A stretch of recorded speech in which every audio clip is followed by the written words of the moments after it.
বন্ধুরা, আবার একটা নতুন রেসিপি নিয়ে তোমাদের মাঝে চলে এলাম। তো রেসিপিটা হলে দেখো,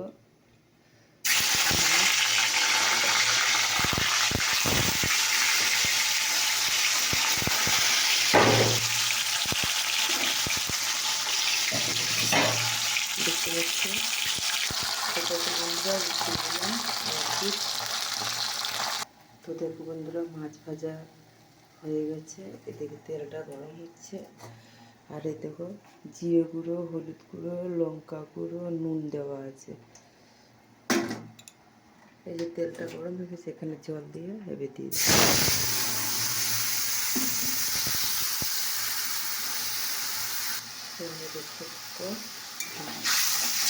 এটাকে ভালো করে কষতে হবে,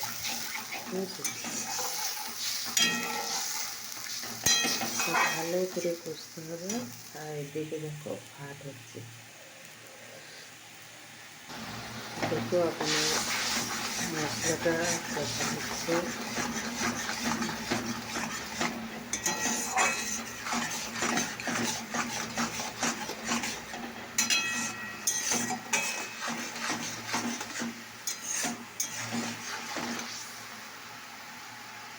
এটাকে মশলাটা কষা হলে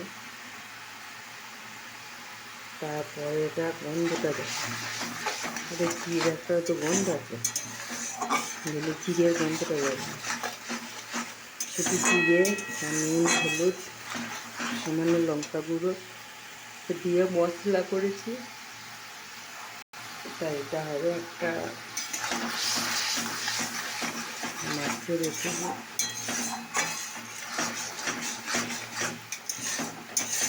এটা হবে মাছের একটা নিরামিষ কালিয়া, বুঝেছো বন্ধুরা? এটা হলো নিরামিষ কালিয়া।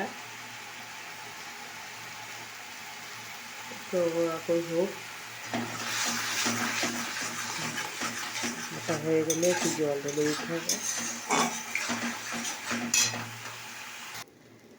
কষা হয়ে গেছে, এখানে জল দিয়ে দিলাম। তো দেখো, আমরা মাছটাও দিয়ে দিলাম, দেখতে পাচ্ছ।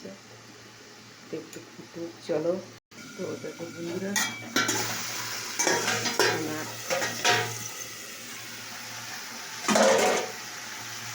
মাছের রেসিপি রেডি হয়ে গেছে।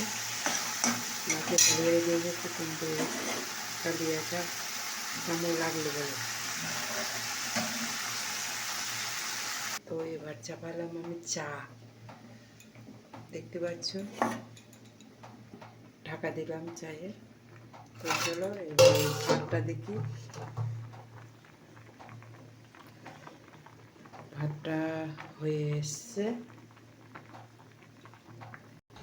তো বন্ধুরা, আমার চাটা হয়ে গেছে, লাল চা করেছি। আর এদিকে ডাল চাপি, ডালটা হয়ে গেলেই হয়ে যাবে। তো ভাত তোমার হয়ে গেছে। তোমাদের এই রেসিপিটা কেমন লাগলো অবশ্যই কমেন্ট করে জানাবে।